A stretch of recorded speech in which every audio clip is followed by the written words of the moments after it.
Vous êtes sur la chaîne qui rassemble. Bonjour et bienvenue dans votre journal.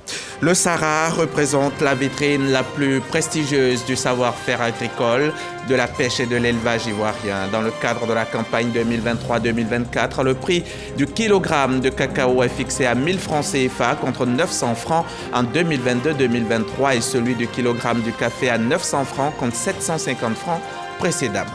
La journée internationale pour les personnes âgées est célébrée le 1er octobre de chaque année. La fête a été créée pour sensibiliser le public aux questions touchant les personnes âgées et c'est aussi une journée pour apprécier les contributions que les personnes âgées apportent à la société. Vous entendrez le message du gouvernement dans une quinzaine de minutes. Une explosion est survenue ce dimanche matin près du Parlement d'Ankara, dans le centre de la capitale turque. Un attentat qualifié de terroriste selon le ministère turc de l'Intérieur. L'attentat, qui n'a pas été revendiqué, est survenu à quelques heures de l'ouverture de la nouvelle session parlementaire qui doit valider l'entrée de la Suède dans l'OTAN.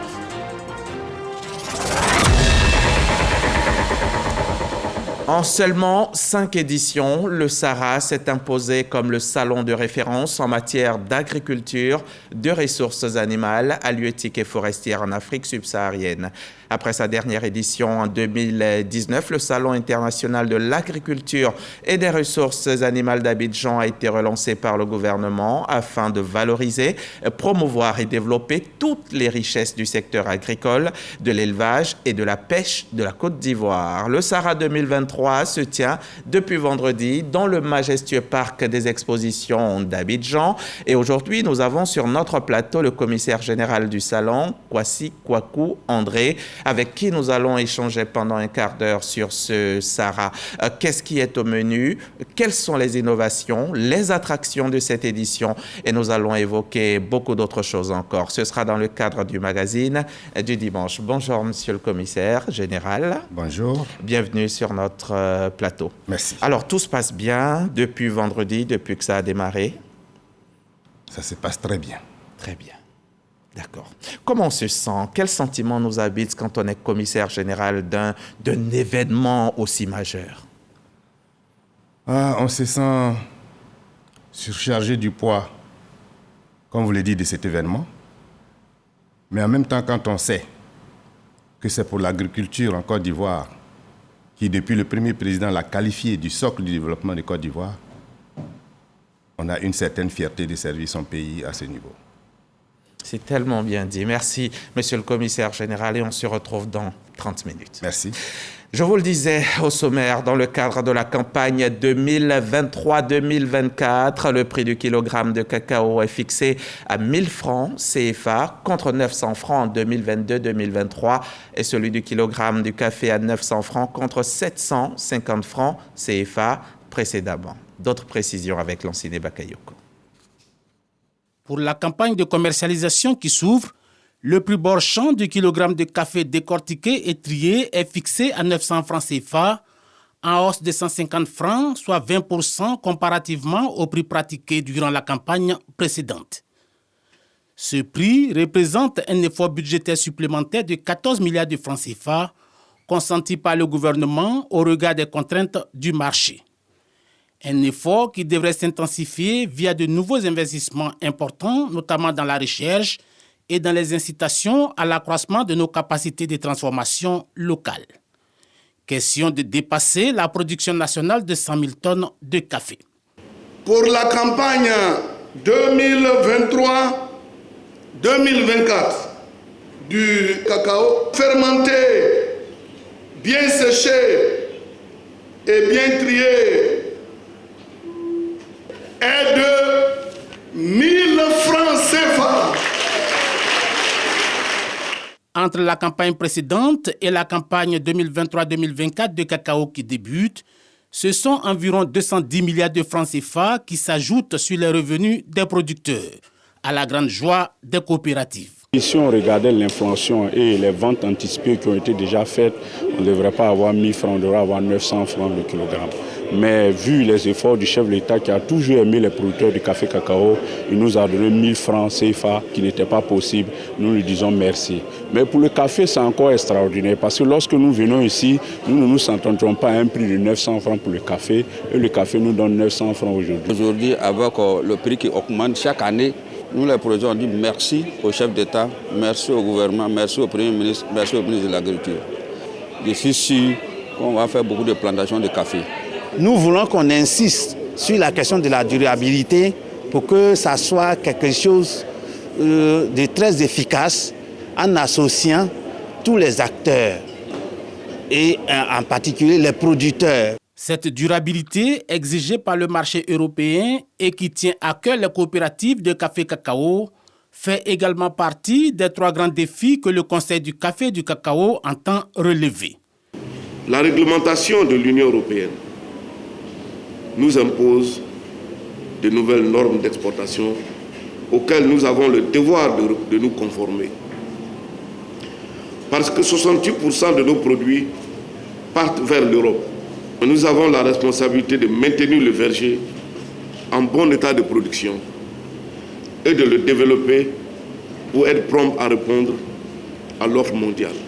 Le phénomène qui nous préoccupe en ce moment, il s'agit de la fraude aux frontières.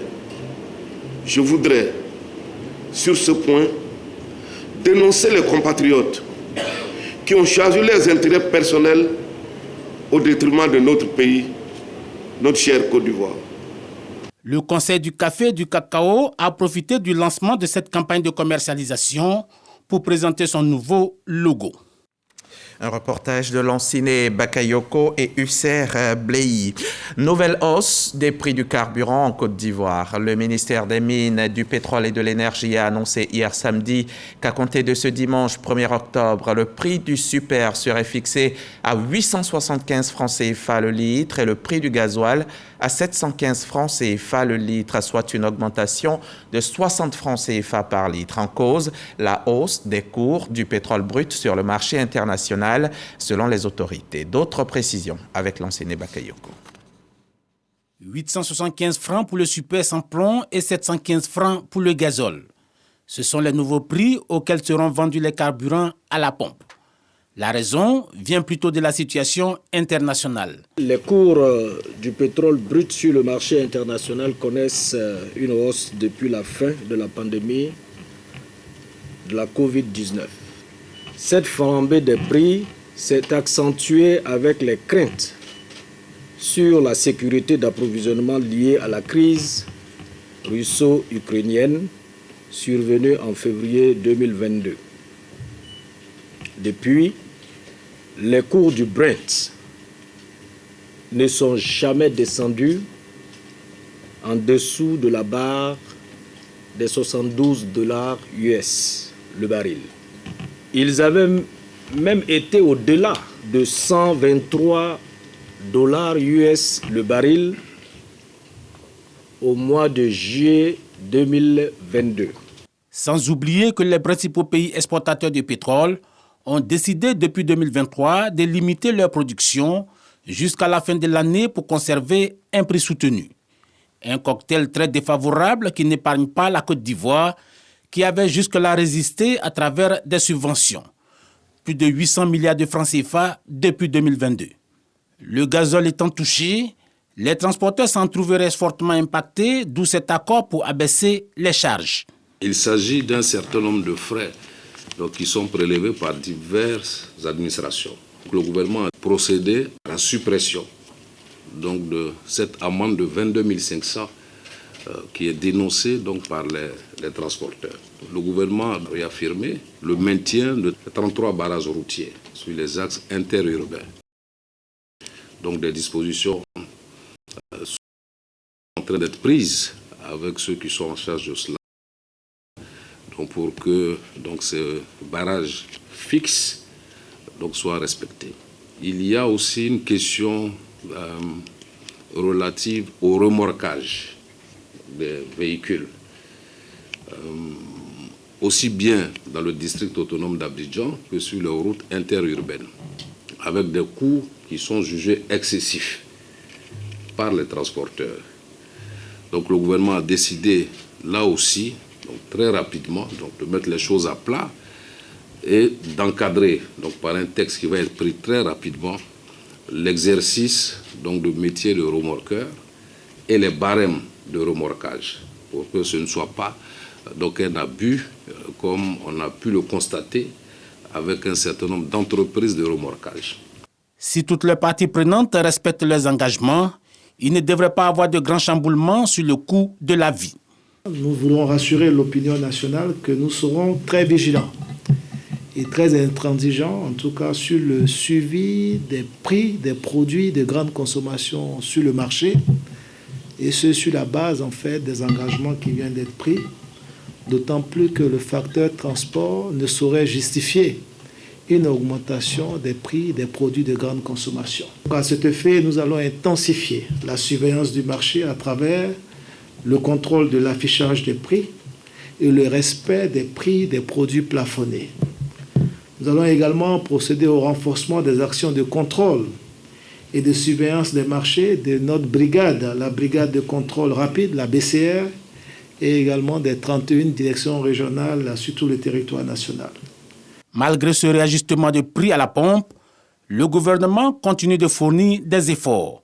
Rien que pour le mois d'octobre, ce sont 13 milliards de francs CFA qui seront décaissés par l'État. Le prix du carburant connaît une hausse, c'est vrai, mais la bonne nouvelle, c'est donc que le coût du transport n'en sera pas impacté. C'est en tout cas l'assurance que donnent les transporteurs. Ils étaient hier face à la presse juste après l'annonce de l'augmentation par le ministère du Pétrole et de l'Énergie. Franck Quadio était sur place pour RTI. Réajustement des prix du super et du gasoil dès ce dimanche 1er octobre. Les acteurs des transports routiers en première ligne, des couches socio-professionnelles impactées, prennent acte et rassurent leurs pairs et l'opinion. Leurs préoccupations ont été prises en compte. Le Haut Conseil du patronat des entreprises de transport routier de Côte d'Ivoire et les organisations de conducteurs routiers ont porté à l'attention de Monsieur le ministre des Transports un certain nombre de préoccupations qui, si elles sont prises en compte, permettront aux transporteurs de supporter les effets du réajustement des prix du super et du gasoil à la pompe sans les répercuter sur les tarifs de transport. Ces points sont l'application stricte du décret relatif aux contraventions, les amendes qui en découlent et la suppression de la perception de l'amende de 22 500 francs CFA. Le respect des 33 barrages de contrôle routier réglementaires. Des transporteurs qui, après la conférence conjointe des ministres du Commerce, du Pétrole et des Transports, marquent leur position. Nous, transporteurs routiers ivoiriens, reconnaissons et saluons les efforts du gouvernement qui s'est toujours montré attentif à nos secteurs en bloquant les prix du gasoil pendant plusieurs années. Au vu de ce qui précède, les transporteurs routiers prennent acte et invitent l'ensemble des opérateurs du secteur du transport routier à maintenir les tarifs de transport actuellement pratiqués. Le patronat du transport et les entreprises de transport routier sollicitent aussi un cadre de concertation pour un meilleur traitement des questions liées au secteur, et ce en attendant les prochains états généraux des transports routiers. Adama Diawara, lui, poursuit sa visite de chantier des différentes universités de Côte d'Ivoire. Après l'étape de Bouaké, c'est à Daloa que le ministre de l'Enseignement supérieur a déposé hier ses valises. Et sur place, l'université Jean-Laurent-Guédé est aussi en travaux pour sa rénovation et l'extension de ses locaux. Et l'état des travaux satisfait bien le ministre. Il l'a dit au micro RTI 1 de Sephora Zeki. La ville de Daloa, la cité des Antilopes, abrite l'une des universités thématiques de la Côte d'Ivoire. En chantier pour son extension, Adama Diawara, le ministre de tutelle, est sur le terrain pour vérifier que le projet évolue. Dans chaque bâtiment, il y a combien de lits? Il y a normalement, ça doit être 200 lits. Les travaux sont réalisés à 91% selon le maître d'ouvrage, le Bennett. La partie académique, on a 2 bâtiments de TP Au rez-de-chaussée, on a des salles de chimie et puis on a un bâtiment de TD. Et les bâtiments de TP, on est à 95% des travaux. Les travaux démarrés en 2017 viennent pour désengorger les universités privées qui absorbent 47% des étudiants ivoiriens. Quand on regarde notre dispositif d'enseignement supérieur et de recherche scientifique, il y a un constat qui saute à l'œil, c'est qu'une grande partie de nos apprenants, c'est-à-dire de nos étudiants, se trouvent dans les universités et les grandes écoles privées. J'en veux pour preuve les statistiques de 2022, où sur 293 610 étudiants, on avait 47% qui étaient dans les universités et grandes écoles privées. Et cela oblige l'État à payer d'énormes sommes au titre des frais de scolarité au privé. Pour pouvoir augmenter la part du public dans, j'aurais dit, le nombre total d'apprenants et donc permettre à l'État d'économiser, le gouvernement a décidé de financer d'énormes travaux d'extension des anciennes universités. Je ne parle pas des nouvelles évidemment, mais des anciennes. Bâtis sur une superficie de 407 hectares, les édifices sont sortis de terre. Un bâtiment administratif construit sur 2000 m² avec 55 bureaux, 2 magasins et une salle de conférence a pris forme. Un peu plus loin, des bâtiments dédiés aux travaux pratiques, 8 salles de cours de 48 places chacune vont accueillir les étudiants. Les enseignants vacataires n'ont pas été omis. Un hôtel avec 3 bâtiments d'une capacité de 10 lits chacun est en finition. Une mesure de précaution est prise pour alimenter le campus en eau potable. Un château d'eau est déjà visible. Un complexe sportif est installé pour permettre aux étudiants de se détendre et surtout pratiquer du sport. Dernier chantier passé en revue par Adama Diawara, la scolarité centrale. Au terme de sa visite, le ministre de l'Enseignement supérieur et de la Recherche scientifique est rassuré. Il y a une grande partie des travaux d'extension qui ont été réalisés au titre de ce que nous appelons le programme d'investissement 2017 dans le sous-secteur. Et également, il y a certaines infrastructures qui ont été réalisées dans le cadre de PIP, c'est-à-dire de projets d'investissement public. Alors aujourd'hui, vous avez vu, par exemple, au niveau de l'hébergement des étudiants, nous avons 6 bâtiments à 2 ailes, c'est-à-dire on dira 12 ailes pour à peu près 1200 étudiants. À 6 unités près, hein, voilà, c'est-à-dire 1194 quand même. Et ensuite, nous avons visité le bâtiment de TD avec 8 salles de TD de 120 places, ce qui permet non seulement de mener des travaux dirigés, mais également d'y effectuer des cours magistraux. Alors, je pars d'ici satisfait, c'est vrai, parce que les infrastructures ont beaucoup évolué. Et je pense que d'ici quelques mois, on pourra prendre possession de toutes ces infrastructures. Pour la rentrée académique 2023-2024, l'université Jean-Laurent-Guédé va accueillir 3 861 étudiants. Selon les prévisions du ministre Adama Diawara, le chantier sera livré dans le courant du mois de janvier 2024. Le 14 décembre 1990, l'Assemblée générale des Nations unies a proclamé le 1er octobre journée internationale des personnes âgées. Le nombre de personnes âgées définies comme les personnes de 65 ans ou plus a triplé, passant d'environ 260 millions en 1980 à 761 millions en 2021 pour atteindre 1,6 milliard en 2050. Cette journée du 1er octobre, qui est également célébrée en Côte d'Ivoire, rappelle le rôle crucial et la riche contribution des seniors au développement des nations. On écoute le message du gouvernement, lu au micro de Grace Soro et Serge Collier.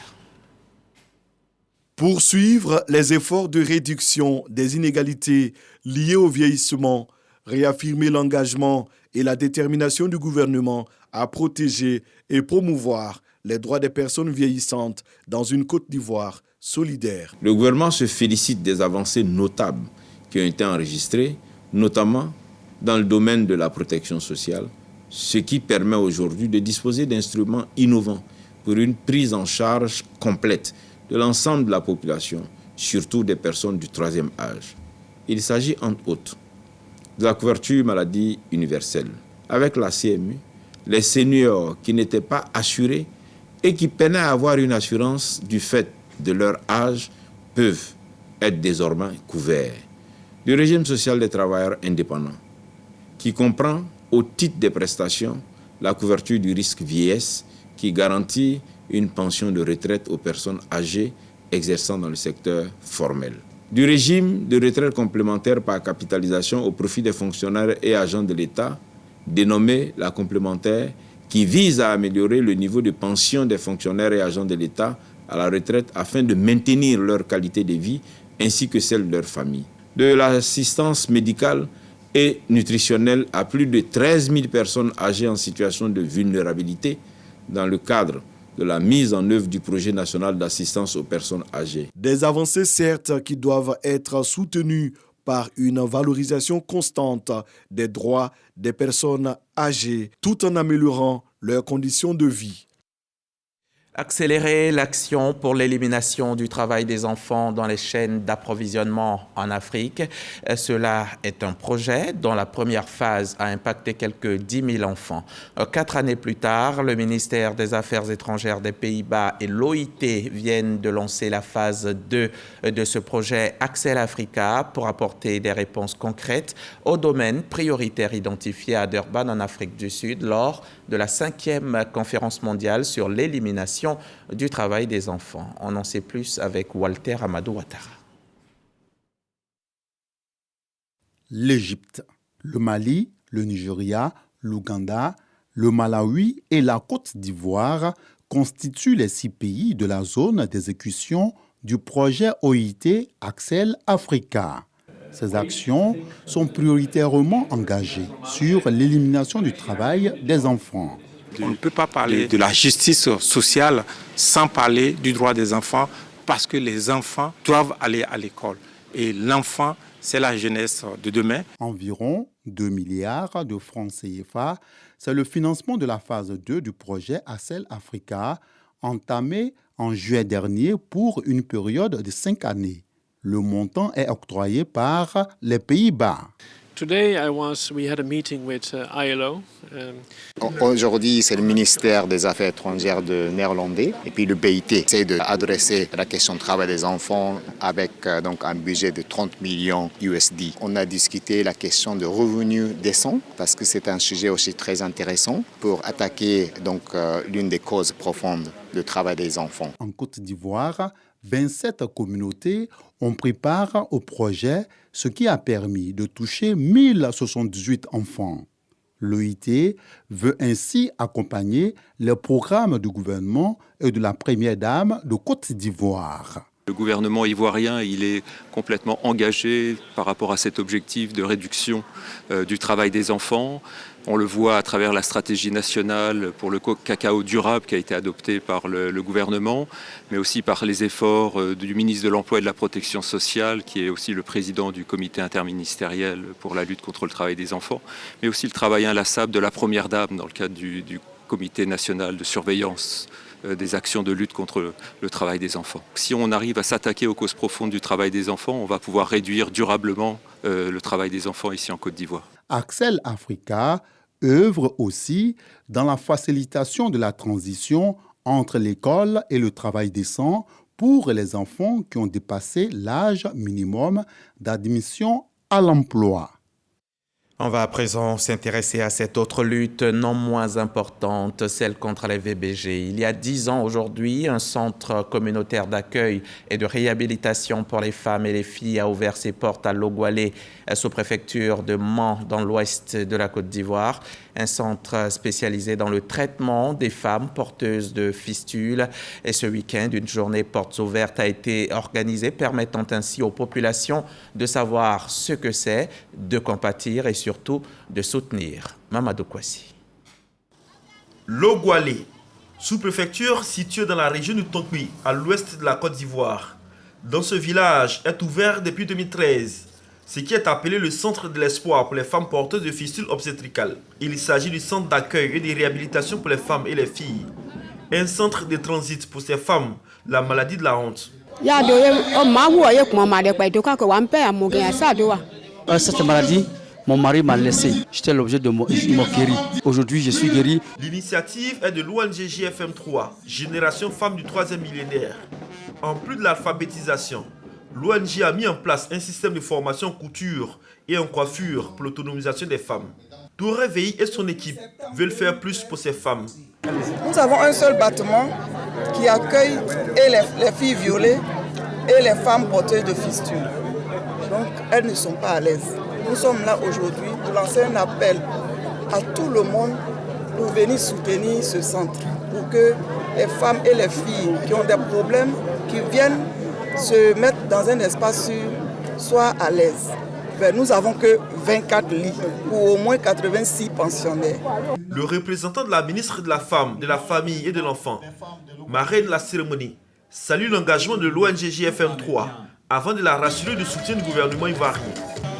La lutte contre les violences sur les genres demande une synergie d'action de tous les acteurs.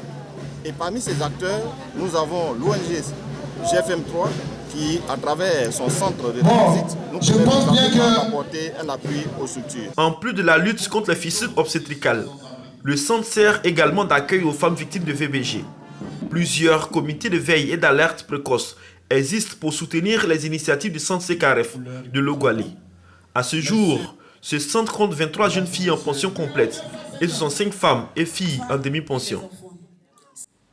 On va quitter le Tonkpi pour la région de la Nawa où les directions régionales de la santé viennent de bénéficier d'équipements informatiques. C'est un don global d'une valeur de 15 millions de francs CFA fait par une organisation non gouvernementale soucieuse de la bonne santé des populations. Patricia Omoetia, témoignage. Composé de 9 ordinateurs portables, 9 imprimantes multifonctions, 9 vidéoprojecteurs et 3 postes téléviseurs. D'un montant global de 15 millions de francs CFA, ce don en équipement est destiné aux directions régionales de la santé de la région de la Nawa. Nous allons utiliser ce matériel-là à bon escient pour que les jeunes gens soient pris en charge dans de bonnes conditions au niveau du service de santé scolaire, universitaire, santé adolescent, jeunes. Selon le responsable du projet de l'entraide universitaire, ce don rentre dans le cadre des appuis pour le renforcement du système sanitaire. Un projet qui s'est réalisé grâce à la collaboration du gouvernement canadien. C'est un appel très fort que l'entraide universitaire mondiale veut lancer parce que le projet Parsurel est un projet qui veille à la réduction des barrières socio-culturelles, mais aussi structurelles, qui limitent l'accès des adolescents et des jeunes aux services de santé sexuelle et reproductive. Le secrétaire général de la préfecture, Conan Kouadio Ambroise, a salué cette initiative. La cérémonie a pris fin avec la remise des équipements et l'inauguration du centre de santé scolaire. Ce dimanche, on va prier avec l'Église catholique pour la 3e consécration de la Côte d'Ivoire à la Vierge Marie. La prière s'est faite simultanément dans les différents sanctuaires de Côte d'Ivoire. L'objectif de ce grand rassemblement spirituel est de demander et de confier la stabilité de la Côte d'Ivoire au Seigneur. Et pour mémoire, la Côte d'Ivoire a été officiellement consacrée à la Vierge Marie pour la première fois par le pape Jean-Paul II en 1980 et la deuxième fois 10 ans plus tard, donc lors de l'inauguration de la basilique Notre-Dame de la Paix de Yamoussoukro.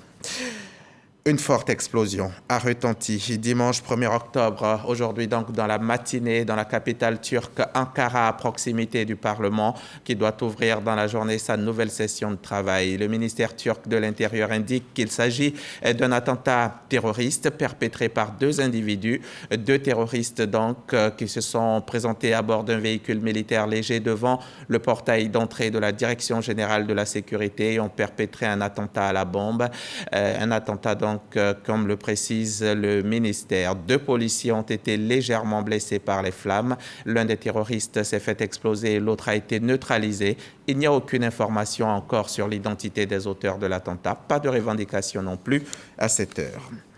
C'est l'heure du Dimanche Magazine. Notre invité nous a rejoint ici en plateau. C'est le commissaire général du SARA 2023. Merci encore, Monsieur Kwasi, d'avoir accepté notre invitation. On va suivre tout de suite cet élément vidéo signé Léon-Brou Kwame et on revient ensuite pour parler une quinzaine de minutes.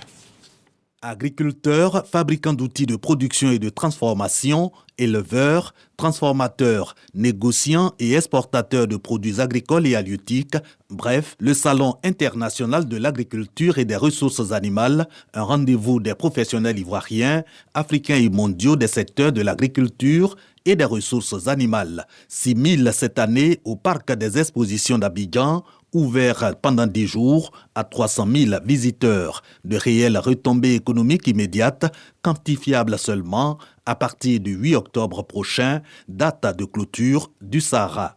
Au menu donc, exposition pour mettre en avant les savoir-faire de chaque secteur avec en toile de fond des échanges d'expériences, des rencontres B2B pour aussi nouer des partenariats d'affaires, mais surtout promotion et valorisation des produits agricoles comme le cacao et le café dont le kilogramme borchant passe respectivement de 900 francs à 1000 francs CFA et de 750 francs à 900 francs CFA. Soumise à réflexion, la question de la souveraineté alimentaire, c'est-à-dire le droit des peuples à une alimentation saine produite par des méthodes durables.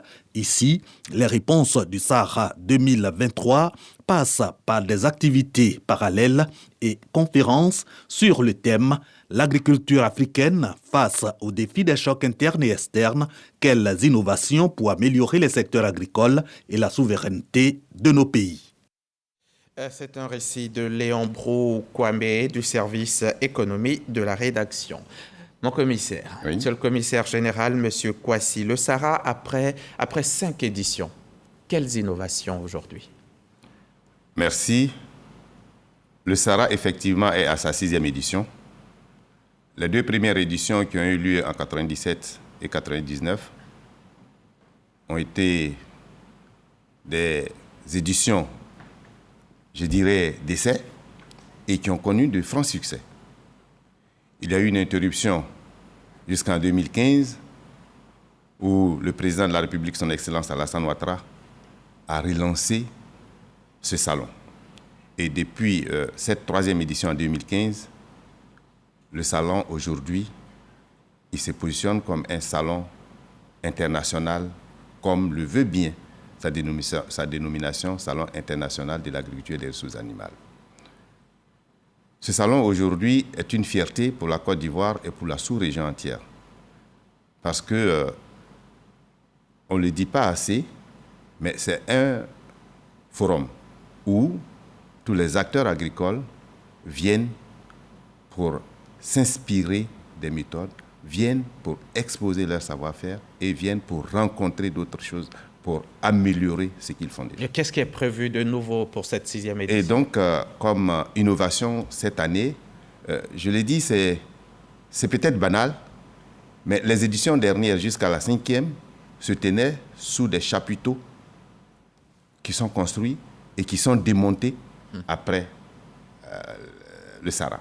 Mais à partir de cette année, avec la vision de Monsieur le Président de la République, de bâtir une Côte d'Ivoire qui fait envie, ça je suis fier de le dire, nous avons aujourd'hui un parc d'exposition qui est sublime, une beauté, un joyau. Et donc déjà, quand on y va, on voit d'autres choses que ce qu'on voyait. C'est déjà une innovation. En plus, les activités qui s'y tiennent, il y a des ajouts à chaque année. Et cette année, par exemple, nous avons commencé, après la cérémonie d'ouverture, par les assises du Sahara. Les assises du Sahara, c'est rien d'autre qu'un panel de haut niveau. Un panel animé par des ministres d'agriculture, par des experts agricoles de hautes institutions agricoles. Et donc, après ce panel de haut niveau, on a aujourd'hui, pour être conforme à la vision du président de la République, qui a dédié cette année 2023, année de la jeunesse, institué une journée spécialement dédiée à la jeunesse. Donc il y aura donc une année jeunesse et il y aura la contribution de toutes les régions de Côte d'Ivoire qui sont invités à venir montrer leur savoir-faire régional, leurs acteurs régionaux, et donc pour promouvoir l'agriculture au niveau régional. D'accord. Et la journée jeunesse, elle sera meublée de quoi? Je crois qu'elle va se tenir le 4 octobre. Hein? Exactement, avec la présence remarquable et remarquée du Monsieur le Premier ministre du gouvernement ivoirien qui viendra ce jour-là pour parler aux jeunes. Elle va consister en quoi, cette journée? Cette journée, comme je l'ai dit, elle va consister d'abord à un message de l'État de Côte d'Ivoire aux jeunes pour les attirer vers les jeunes. Vers l'agriculture. Vers l'agriculture, je dirais. Et ça sera aussi l'occasion pour les institutionnels de dire aux jeunes que l'agriculture évolue. de dire aux jeunes que nous sommes partis d'une agriculture manuelle, mais nous évoluons grâce aux politiques mises en place vers une agriculture moderne. Ça veut dire quoi? Ça veut dire une agriculture mécanisée, ça veut dire une agriculture maîtrisée, c'est-à-dire la maîtrise de l'eau, la maîtrise des outils de l'agriculture. Et aujourd'hui, on doit faire savoir que l'agriculture n'est pas une pratique mais c'est une industrie. On peut venir, ou on doit venir investir dans l'agriculture. Il faut entreprendre dans l'agriculture. C'est cela. Et le 4 octobre, il faut le dire, c'est aussi le jour où le Premier ministre va lancer le concours Hackathon, le concours des start-up. Justement, parce que, comme on le disait, les innovations passent aussi par une agriculture à l'heure du temps, à l'heure des TIC. Bien sûr. Et donc, il y a ce concours Hackathon qui permettra à des jeunes de proposer des solutions innovantes pour améliorer la pratique agricole. Et donc, le Premier ministre viendra lancer ce concours. Et vous l'avez dit, les jeunes ne sont pas beaucoup attirés par l'agriculture en ce moment. Pour les y intéresser, il faut peut-être réinventer notre agriculture. Et quelle est cette nouvelle agriculture, justement, qui peut être proposée aux jeunes? Cette nouvelle agriculture, c'est ce que je disais, un peu mécanisée, parce que ne l'oublions pas. Ne l'oublions pas, aujourd'hui, dans les villages, pour les parents, c'est échouer que de retourner à la terre. Mais pourquoi? Parce que lui-même, il sent la douleur, la pénibilité du travail. Quand il va, comment lui souffre, et il met son enfant à l'école, c'est pour ne pas qu'il souffre comme lui. Et donc, même, il y a des termes qu'on utilise souvent, si tu ne réussis pas à l'école, tu vas retourner au champ comme moi. Ça veut dire qu'il sent cette souffrance-là et il ne veut pas que ses enfants, son enfant-là. Donc aujourd'hui, il faut forcément aller à une agriculture où l'enfant se sent bien. Donc la mécanisation, il n'aura plus besoin d'utiliser la houe, la daba, et la machette. Et il ne sera plus à même de prendre des cache-nez pour pouvoir pulvériser, parce qu'aujourd'hui, nous utilisons les drones et on doit utiliser les drones pour faire certaines activités qu'on fait actuellement manuellement. Le désherbage, il faut avoir les pesticides, les insecticides, tout ça pour que la récolte, ou du moins le rendement, soit au rendez-vous. Justement, dites-nous, mon commissaire, comment va notre agriculture? Notre agriculture va bien. Ah ouais. Notre agriculture va bien avant d'arriver même au niveau de l'agriculture pour les produits vivriers. Mais vous savez que la Côte d'Ivoire, ce n'est pas seulement son cacao qui est hissé au premier rang mondial. Et d'abord, ce cacao qui est hissé au premier rang mondial, il est à plus de combien de places du second? Nous produisons plus de 2 millions de tonnes alors que celui qui nous suit produit à peine 400-500 000 tonnes. Et à côté de cela, on a d'autres produits où on est premier mondial et d'autres où on est premier africain. Mais ce n'est pas sans difficulté. Oui, ce n'est pas sans difficulté déjà. Donc c'est pour dire que ce n'est pas sans difficulté qu'on est à ce niveau. Et donc si on l'améliore, on fera plus, on maîtrisera plus. Mais maintenant, au niveau des produits vivriers, on produit beaucoup. Malheureusement, on a des difficultés pour amener toute cette production dans l'assiette. Et on en perd beaucoup. On en perd suffisamment pour des problèmes de stockage, pour des problèmes de conditionnement, pour des problèmes de transformation et pour des problèmes même de transport. Il faut pouvoir sortir la production des zones de production vers les zones de distribution et de consommation. Et tout ça, le Sahara répond à toutes ces questions. C'est pour ça, justement, quand on a ces difficultés, il faut se réunir, il faut réfléchir pour trouver des solutions aux différents problèmes qu'on a. Et donc, le Sahara, à chaque année, se positionne comme donc, cette plateforme où des sachants viennent pour penser, pour réfléchir, pour partager des expériences, pour mieux trouver, pour mieux adresser ces problèmes et leur donner donc des solutions. Est-ce, monsieur le commissaire général, est-ce parce qu'on a une agriculture à peu près similaire à celle des Pays-Bas que ce pays a été choisi comme un pays d'honneur cette année? C'est une des raisons. Effectivement, le Royaume des Pays-Bas est un pays très agricole, très bien positionné en Europe et dans le monde, mais aussi parce que... Un tout petit pays. Un tout petit pays, mais qui a des grosses données agricoles. Mais aussi parce que notre pays, la Côte d'Ivoire, entretient de bonnes relations commerciales avec le Royaume des Pays-Bas. Tenez, le Royaume des Pays-Bas est le premier importateur de notre cacao. Et donc, c'est des raisons valables déjà pour le prendre comme pays à l'honneur, surtout que son agriculture aujourd'hui a une très longue avance sur nous en matière d'innovation, en matière de technologie, donc il faut apprendre avec... s'en inspirer.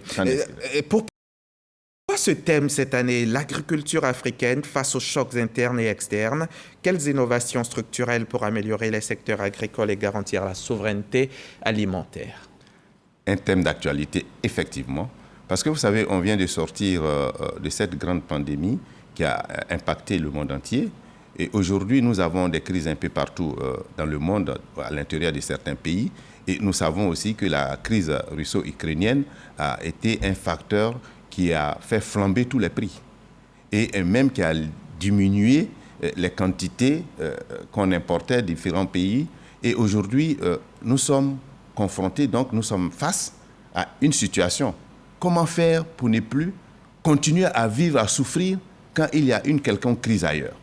Et donc ce thème, il appelle donc les Africains à venir ensemble, réfléchir, trouver des moyens et puis essayer de lutter efficacement, être résilient aux crises à venir.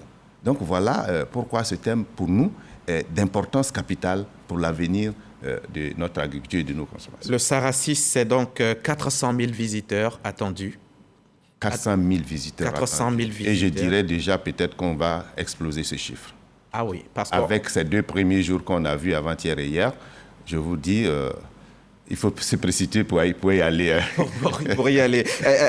L'an dernier, enfin, la dernière édition, on était à 360 000 et l'édition d'avant, c'était 300 000, à peu près 50 000 visiteurs en plus en moyenne chaque année, ce qui est absolument une bonne chose. Bon, à part peut-être le bémol, c'est que les nombreux voyageurs manquent leur vol, ratent leur vol compte tenu de la situation du parc des expositions. Au niveau du Sahara, d'aucuns parlent de copie du SIA ou du SIAM pour être plus près de nous au Maroc. C'est une bonne chose de copier ce qui est bon. Ouais. Parce que ce soit le SIA, que ce soit le SIAM, c'est des salons à envergure internationale. Et qui ont une longévité. Au-delà des 50 éditions. Donc si ces salons-là sont d'envergure internationale et qu'on se veut international, mais il faut faire comme ceux qui sont devant. Donc, nous, on n'a pas de complexe à copier ce qui est bon. On n'a pas de complexe à copier le SIA comme à copier le SIAM. Bien au contraire, c'est une fierté pour nous. À quoi peut-on s'attendre en tant que visiteur de ce Sahara? Pour moi qui n'y suis pas encore allé, donnez-moi envie d'y aller demain ou tout à l'heure après le journal. Après le journal, on va ensemble. Bon, je vous dis sincèrement que d'abord, quand on dit salon d'exposition, on voit tout un flou parce qu'on ne comprend pas exactement ce que c'est. Mais pour un visiteur quelconque que je voudrais inviter, je lui dis, c'est l'occasion de venir donc faire disparaître toutes ces hésitations à visiter un salon de l'agriculture. Parce qu'il y a la découverte à faire dans un salon. Dans un salon de l'agriculture, les enfants, par exemple, qui n'ont pas eu la chance de naître au village comme nous, qui aiment bien la kéké, connaissent même pas comment est la feuille d'akéké, et de manioc qui produit la kéké, même tubercule, même déjà ils connaissent pas. Donc il y a les découvertes à faire, et autant pour les enfants, pas pour les enfants seulement, pour tout le monde. Et il y a donc non seulement cette découverte à faire, mais il y a aussi des opportunités à aller. On peut aller en tant que visiteur et puis en ressortir un investisseur potentiel dans l'agriculture. Et justement, en tant qu'investisseur, en tant qu'opérateur économique, why is the Sahara the place to be? Pourquoi je dois y être? Merci. Avant même de revenir sur ça, parce qu'il y a une petite anecdote que je vais vous dire, ou bien c'est pas... vous savez, les enfants aujourd'hui, dans certains quartiers, ils mangent le poulet, ils n'ont pas eu la chance de le poursuivre comme nous l'a fait au village. Donc, ils ne savent même pas comment il est. Ils mangent les steaks, ils ne savent même pas comment le bœuf est. Mais là, ils ont l'occasion d'aller vivre ça, de voir le poulet, de voir le bœuf, de voir le cochon, de voir beaucoup de choses. Donc, il y a déjà cette découverte, comme je l'ai dit, pour certaines personnes qui n'ont jamais eu même le contact avec l'agriculture. Mais en tant qu'opérateur économique, c'est la plateforme la plus indiquée si on veut investir dans l'agriculture. Parce que non seulement on a là les producteurs, on a là les transformateurs, on a là les agrofournisseurs, on a tout. Donc, on a sur le même lieu tout ce qui peut concourir à investir dans l'agriculture. Et pour y ajouter, il y a les investissements sur place parce qu'il y a d'autres qui viennent justement pour chercher qui va investir dans l'agriculture pour les aider. Donc, quelqu'un d'économique a beaucoup d'intérêt à aller au salon de l'agriculture. Et surtout, celui de la Côte d'Ivoire, où aujourd'hui, toute la sous-région ouest-africaine est représentée, l'Afrique, l'Europe, l'Asie. Les gens sont venus de partout. Et on va terminer en 30 secondes. Vous allez nous dire qu'est-ce qu'on y gagne véritablement, qu'est-ce que la Côte d'Ivoire gagne avec le Sahara, les retombées pour notre pays. 30 secondes. Comme tout pays qui organise un salon ici attend forcément des retombées économiques, mais pas seulement économiques, même touristiques et autres. Mais pour rester sur le plan économique, sachez que déjà en 2015, quand on revenait pour la relance du Sahara, il y a eu des accords et conventions, des contrats qui ont été signés à hauteur de 38 millions. Tenez-vous bien, de 2015 à 2019, en 3 éditions, on est passé à 238 millions. Excusez-moi, que je rectifie, 233 milliards. De 38 milliards à 238 milliards en l'espace de 3 éditions. Mais ce que je peux vous dire déjà, c'est qu'il y a un contrat, une convention qui sera signée demain à hauteur de 300 millions d'euros, à peu près 197 milliards. Presque déjà. 200 milliards. Presque 200 milliards déjà. Donc, vous voyez, comme le film le disait tantôt, le 8, on sera au rendez-vous pour vous faire le bilan de ce que la Côte d'Ivoire gagne. Ce pays dont vous parlez, c'est bien entendu le pays invité d'honneur, c'est le Royaume des Pays-Bas. Le Royaume des Pays-Bas. La Côte d'Ivoire est donc sans conteste la terre des grands événements. Hein. Je pense également à la CAN qui approche à grands pas. Merci. Je vous en prie. Monsieur Kwasi Kwaku André, directeur des organisations professionnelles agricoles, on ne le dit pas assez. Vous êtes par ailleurs donc commissaire général du Sahara 6 et c'est à ce titre que nous, ici, nous vous avons invité ce dimanche et vous nous avez donné de bonnes raisons d'exposer au Sahara pour bien entendu bénéficier d'une plus grande visibilité, nouer des contacts, partager des expériences et multiplier les occasions de vendre vos produits car le Sahara est une plateforme d'opportunités d'investissement direct dans le secteur agricole, des ressources animales, halieutiques et forestières. Merci encore, monsieur le commissaire général, et bon retour sur vous. On se retrouvera peut-être pour faire un bilan. Merci. Plus tard. Merci à vous aussi, chers téléspectateurs. Je serai de retour chez vous jeudi, si vous le voulez bien.